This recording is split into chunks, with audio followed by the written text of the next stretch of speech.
today I will try to show how one can adapt single speaker ASR models to handle conversations. If you would have any questions during my talk, just please interrupt me whenever you feel like, or also after I will finish some sections, I will give time for questions. So feel free and please ask any questions if anything is unclear or you're curious about more details. First I will introduce what this multi-talker or target speaker ASR is, automatic speech recognition is. Then I will introduce diarization conditioning, which is our approach to do target speaker ASR. I will also introduce SE-DiCoW, which is Diarization-Conditioned Whisper, which is our state-of-the-art multi-talker ASR system. And I will then talk briefly about extensions of it that we worked on during JSOL 2025 and highlight some future directions. Every model that I will be showing and like every method basically is open source, so you can find models on the Hugging Face, this BUT fit user, and also source codes and inference pipelines can be found on our GitHub BUT speech fit, and you can also scan this QR code to find source codes of DiCoW. So meetings are the worst.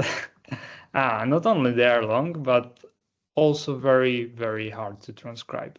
So usually you will have multiple speakers that are usually using colloquial language, overlapping quite highly, and even there are like complex turn-taking dynamics. There's a lot of loss, and also difficult acoustic environments. There could be a lot of reverberations, there could be some background speech, background noise, and what is probably the most difficult part is there's a lot of people involved in that conversation. So on the left part of this, on the screen, we can see a photo from the recent Not So Far challenge. It was part of last year CHiME, and the task was basically to transcribe meetings that were recorded at Microsoft. I will play you an example and try yourself to transcribe it in your head to just see how hard task can it be. Yeah. Okay, we'll make it accessible to all your people. A few picnic tables. That would work. Yeah, picnic tables. And you can Okay, think so we about, can see the pigeons. I think you can think about internet access too. You'll have. And so this segment was quite clear. You could have seen that there were multiple speakers and the audio quality was quite nice. So transcribe it, this kind of sample shouldn't be an issue for a well-trained system. But there are more and more challenging situations. For example, this year CHiME-9, which I will talk about later on. And so what we want to have is a system that will transcribe this meeting. It's called multi-talker automatic speech recognition system. It takes the input mixture, which is a mixture of speech of corresponding speakers that we've seen on the previous slide, which is now mixed as it can be multi-channel, but usually a single channel speech. And we have this system that we want to produce transcripts of who said what. So we will have multiple speakers, and for each speaker, we will have corresponding transcript. And so basically, we could be just fine with transcribing who said what, but sometimes we also care about when was that spoken. So there is a reference format that we could be following, where we ask for words, we ask for identity of the speaker, and we ask for start and end time of that utterance, basically saying when that words were spoken. We can do it per word, or we can do this annotation per utterances. And I don't know how many of you are familiar with word error rate, but it's a standard metric for ASR, which is just combination of substitution, deletions, and insertions divided by a number of words in the reference. This is a standard metric to evaluate ASR systems. But as I showed you, now there are multiple factors that we are also interested on. And word error rate is suited only for text-only evaluation. So in recent years, there was quite research on that, and the multiple metrics were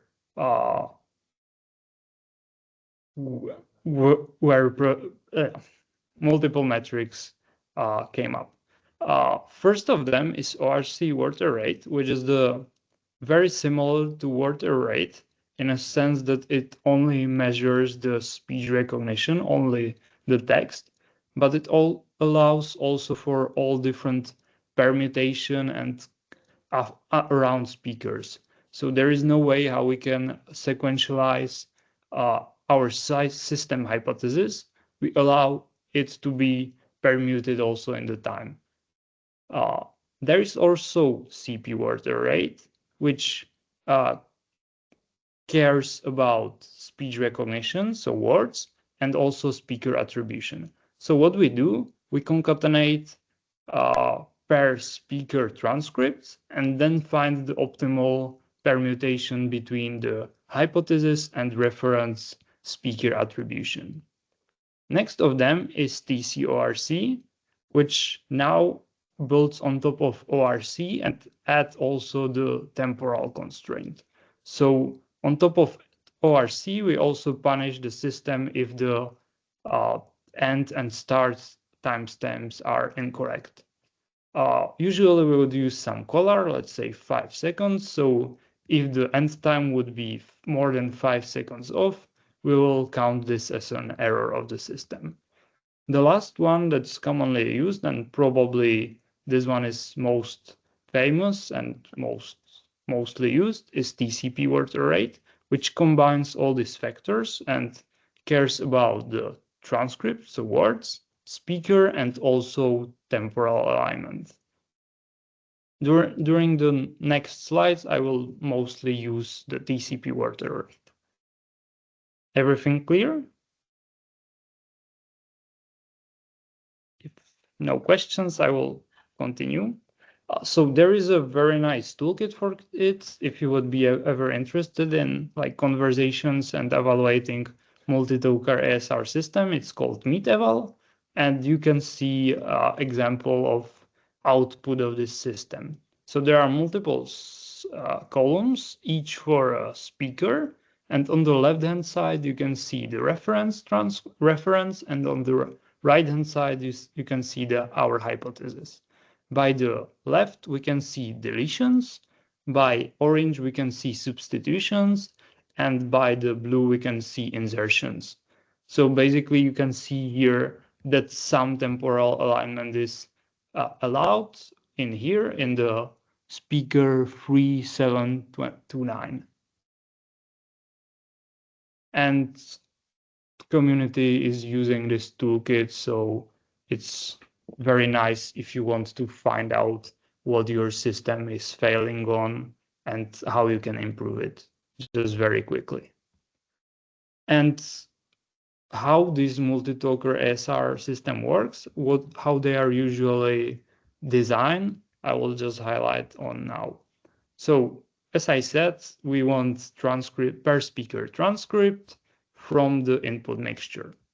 The system can be designed fully end-to-end, which was showed in the serialized output training for end-to-end overlapped speech recognition. So how the system is designed, it's neural network, which takes as an input mixture, and at output, we ask it to produce serialized transcripts of speakers. So what we do, we take the transcript, we find who starts the first, we take his transcript, then find the second speaker, put it afterwards, and then third speaker, we serialize it by that, and we can train the model with standard cross entropy loss, fully end-to-end. There is just a single neural network. Second very common and probably current state-of-the-art approach is to have model composed of source separation and ASR. Source separation is a system that, given the input mixture, separates different sources. By different, we mean sources where only single speaker is present.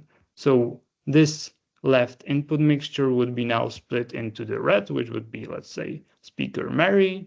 Then the red part of the green part of it would be put into the stream 3, and let's say the last speaker James would be put into stream 2, and then we apply single speaker ASR to get the transcript per speaker transcript. And the last approach that I will be describing on further on, and also our system SE-DiCoW is based on, is target speaker ASR. What we do here is we feed the model with additional speaker characteristic, some cues about the speaker. It can be speaker enrollment, so short recording of just that single speaker saying something, let's say introducing himself, or some embeddings characterizing the speaker, or it can be even like some metadata about the speaker, let's say his age, his sex, and so on. And then we feed the target speaker ASR system with the input mixture and its characteristics, and expect it to produce only that speaker transcript. And these systems were historically designed by multiple ways. I will show you here some examples how it was done, and some of the most famous approaches that were scored on a Libri2Mix dataset. So first of them is using randomly initialized neural network and I-vectors. I-vector is just single vector that is characterizing speaker that is extracted from the bottleneck of SID system. And what you can see here, there are multiple problems. First, there is randomly initialized network, and there is not really that much training data for multi-talker ASR systems. Like there are, let's say, thousands of hours, but not much more on the internet that will be annotated. So one has to be quite clever how to train these models. And if you would train just on this 1K hours of data, then the system wouldn't generalize that well compared to the state-of-the-art ASR system, let's say Polok or Whisper, that are trained on millions and millions of hours. So that's the first problem. And the second problem is that given this 1,000 hours, we also don't have that many speakers. Let's say we could have thousands of speakers, hundreds of speakers, and then we don't see all possible I-vectors. We don't see all the whole space of I-vectors where they lie. We just see some subset and we overfit on that. And these are two main issues with such system. And however, the system at that time was quite well. It got 17% CPU order rate on Libri2Mix, which is synthetic mixtures of Libri speech utterances. I will play you now some samples from it, and you can also try recognizing it, what was said, and evaluate yourself if you are better than the system at that time. It has even happened that the name for certain disease conditions of the body arising from such an origin has passed into everyday speech as a synonym for noble or gentle. So this was quite simple, and I will play harder and harder samples. Never smoke with Johnny Yago. His cigars will poison any you. nicer than in your little red cap. And the last one should be the hardest. If you consult your own happiness. So is here anyone would be able to transcribe it perfectly? Well, and so that was the first approach. Further on, there were multiple extensions of this system, and they got better and better. And last year, there is a system called, or a paper called Extending Whisper with Prompt Tuning to Target Speaker ASR. It's very, very similar to the previous one. Only difference here is that they used Whisper instead of randomly initialized network and X vectors instead of I vectors. X vectors are just slightly better embeddings of speakers, and Whisper is state-of-the-art ASR model. So now we don't have a problem with this randomly initialized network. We use something pre-trained that generalize quite well to all possible audios. But there is still this problem with X vectors that we don't see all possible X vectors of all speaker. We just see subset of it. And they got, by having this stronger ASR backbone, they also got quite better on the Librito mix dataset. However, still 12% compared to 2 or 1.4 on the single speaker ASR on a very similar dataset, it's quite bad. Further on, there was also a paper titled Empowering Whisper as Joint Multi-Talker and Target Talker Speech Recognition System, which used very similar trick, but instead of using embeddings, they used the enrollment of that speaker directly. So they prepend the input mixture by the enrollment of the target speaker. So now they again have pre-trained a strong ASR backbone and don't use just a subset of possible speaker embeddings. But what is the problem is that if you want to use this system in a real scenarios, you need this enrollment of speakers, which you might not have all the time. And also by training system like this, you initially break the whisper because it's trying to also transcribe this enrollment, and it has to learn that this shouldn't be transcribed. But nevertheless, they got better, so now we are at 8%. And what we proposed, in contrast to what we've seen before, is to use diarization as conditioning signal. Diarization is a system that tells us who speaks when. So basically, for each frame, we would know which speaker is speaking. So for first 3 frames, only the green speaker would be speaking. Then we would have an overlap of green and red. Then there would be red speaking, and further on overlap with blue, and blue one will finish. This would be the diarization information that we will get from this input mixture. And we use this diarization information to condition our model to provide the speaker transcript. I will go into more detail in few slides. Now I just want to show the main idea, and by doing so, we improved the state of the art to the 6% by that time. Now we are somewhere at 3% and improving it further and further, and you will see it in a few slides too. And again, this speaker diarization answers who speak when, and it's usually scored by diarization error rate, which is combination of false alarm, misdetection, plus confusion, which is we say that it's speaker A, but it was speaker B divided by the total speech, length of the total speech.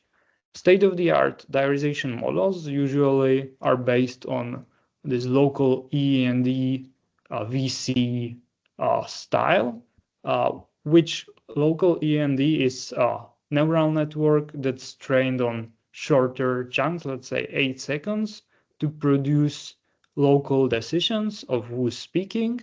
And then there is applied clustering and stitching to find the global identities. So in more details, you would take these local decisions, extract some embeddings for these frames. So for the speaker, green speaker, you would extract embeddings from these frames, and then you would find a similarity with other across the time with other speakers. And if the similarity is above your threshold, you would say that's the same speaker, and then you would assign the global identity of that speaker. And we are basing all our experiments on Diarization, which is a diarization toolkit also developed at our university. It's now state-of-the-art diarization system. It's based on WaveLM plus conformer and power set lots.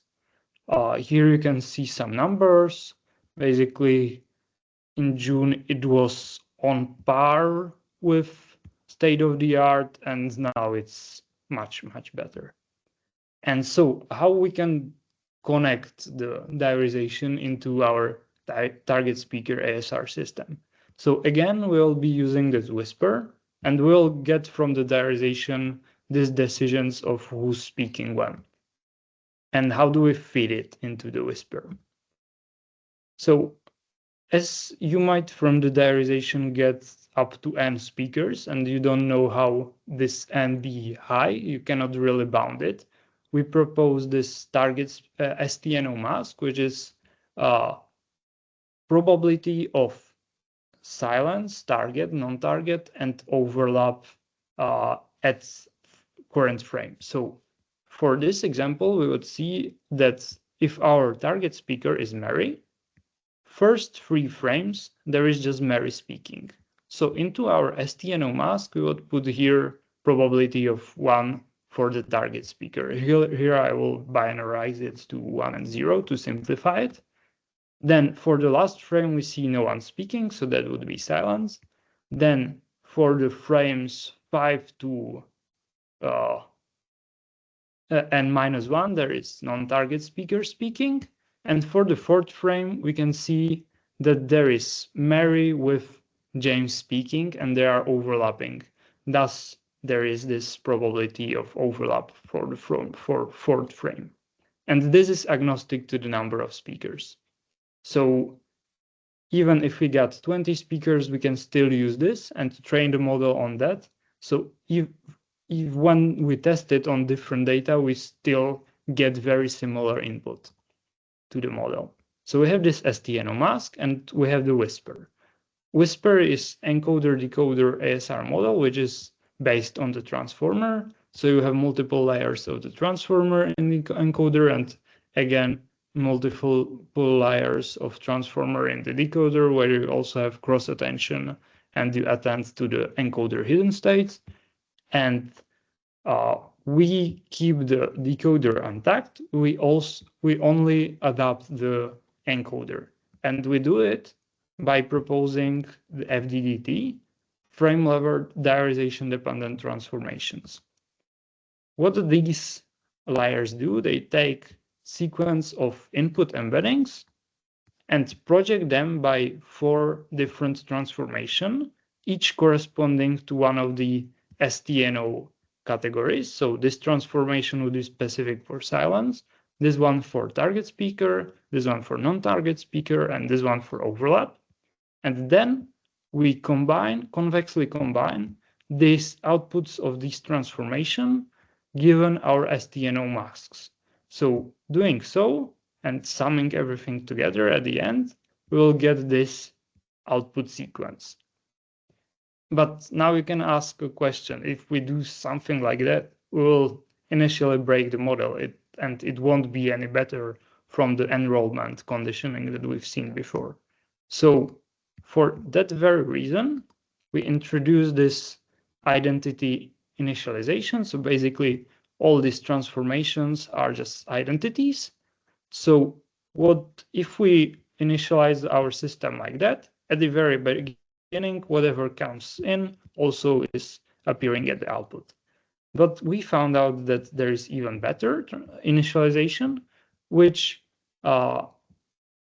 keep the target speaker and overlap as identities, but initialize the non-target and silence as diagonals with very low value on the diagonal, which will suppress the information coming to these transformation. So our output sequence will look like something like this.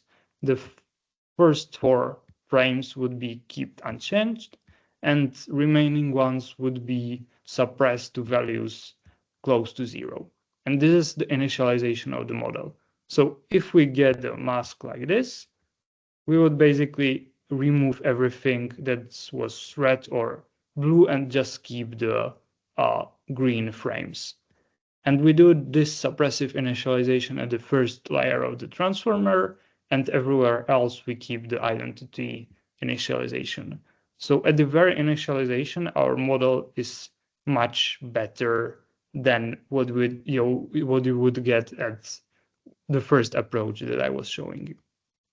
So this is our DiCoW system, and basically we wrote a journal paper introducing it, and we compare by the time with other state-of-the-art approaches, and it was pretty much on the par when using the real diarization and also with the Oracle diarization. We also applied this system for the CHiME challenge. We got the jury prize, and we also tested it on multilingual data on the MLC-SLM challenge. We scored the second prize, and by this we showed that this approach is multi-domain. It works for both single and multi-speaker data. It's multilingual by default, and it's very data efficient. And here I will show you some ablations to also base these claims on something. So one of things that we also additionally proposed was to having a CTC head on top of the Whisper encoder, which should help us with the hallucinations that are happening quite often with the Whisper. So by having this head, we can see quite some improvement on Libri speech from 2.5 to 1.9, but that's mostly because of the domain adaptation. On Tedlium or Vox Populi, we can see some degradation up to 1%, but still this model that is trained for multi-talker ASR performs quite well on single speaker ASR, which doesn't really work like that for other target speaker or multi-speaker ASR systems. Also, we show that if we decode only from the CTC head, which is very lightweight decoder on top of the Whisper, we can have some reasonable numbers, which is quite nice because it's much less computational demanding. And we can also use this CTC head and also the Whisper decoder to do the joint decoding, and by doing so, we got some additional gains on this not so far data. Then I was showing you this different initialization. So here I have an ablation about how it really matters. If you really just randomly initialize these transformations, these FDDTs at the initialization, you might break the system completely. If you don't have the full transformation, you have only diagonal projection or bias, it's kind of more stable, but it can also just break. So with the identity initialization, we can see that it's quite working from the very beginning, and we cannot really break that simply. And with the suppressive one, we got even better results. And what we also showed was how does it scale across different sizes of Whisper. The bigger model, of course, better results. And we showed that some training strategies, like first training the CTC head and only afterwards training the FDDT, was also quite beneficial. The workshop in Brno. It's workshop organized by JHU, and usually there are multiple projects and people from multiple universities come and work on that project to make it better or solve the current state of the art. So this year we had this team end-to-end multi-channel multi-talker ASR. We had a lot of fun and we also did quite some work. So here you can see some photos from the workshop. We were working in buses, pubs, even on water, on boat. And here is our lead Lukáš and co-lead Samuele Cornell. You might know some of the people here. And so basically the main outcome of the workshop, I believe, is this EMA MT-ASR benchmark, which you can see on Hugging Face. It's a space where you can see is basically leaderboards for multi-talker ASR systems. If you have any multi-talker ASR system, please submit it there. And that's probably the main outcome. Then we also had a tutorial and challenge. At that time, we played for beers, but feel free to try it even on yourself. It's running on Colab. So basically, you just play a few cells and you would get some outputs that you can try to tune hyperparameters and you can train the model. It's running, it shouldn't take more than a half hour. Then you can spend some time fine-tuning it. If you find any issues with that or it would be interesting for you, feel free to reach out. I would be happy to chat about that. And then there was a improvement of the DiCoW model. So we introduced additional FDDT layer just before the positional embeddings to not destroy them. We proposed less strict suppressive initialization and we freeze the decoder. We also tuned the Whisper decoded. We proposed how to detect the hallucinations and proposed some augmentations. And by doing so, we improved the system quite a bit. And also the system in its Hugging Face, so you can just run it with 3 lines of code. So feel free to try it. There is also a demo that we built, so you can just record whatever you like and try to infer it with the model. For now, it's running only on CPU, but if you would like to do some more testing, just ping me and I can put it on GPU, so it won't take that long to process it. And there is also GitHub repo for that, so you can also run it locally if you would like.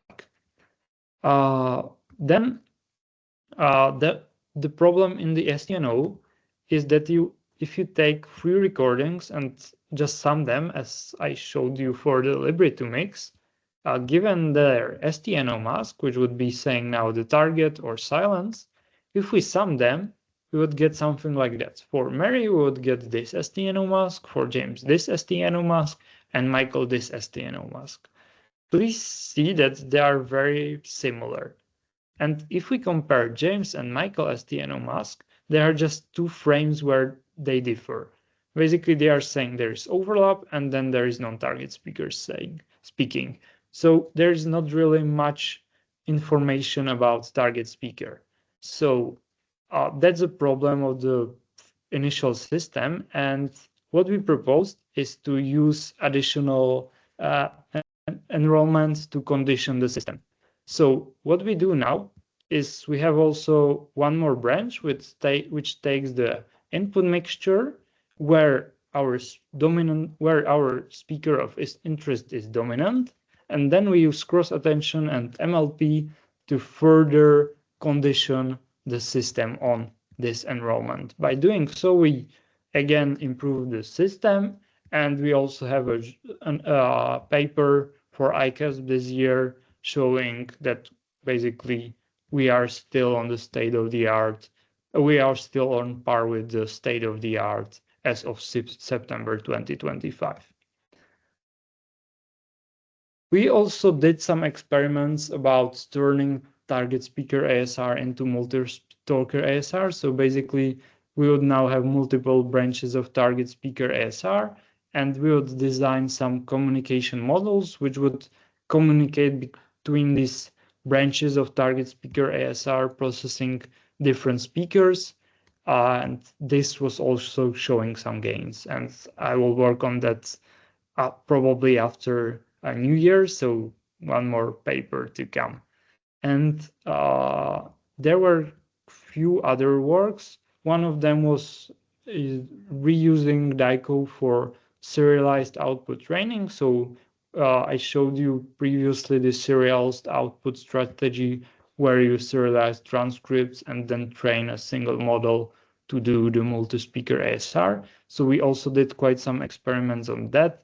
There is also a paper coming for ICASP, so it should be on arXiv. So if you are more interested, feel free to see that. We also did some experiments using different backbones than Whisper, because one of the problems with Whisper is that it always takes only 30-second chunk and processes independently. That's a problem. So we replaced Whisper with Parakeet. That's a model from NVIDIA, which can process very long form data, even few hours in a single pass. And we trained the system. And again, we've seen that using slightly better, or like Parakeet is in general better ASR than Whisper. For English, at least, we've seen some improvements.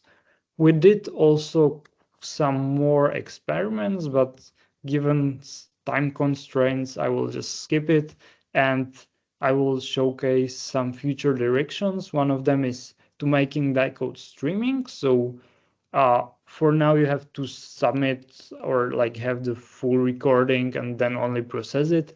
And there is quite some interest to have it streaming. There is already work from NVIDIA.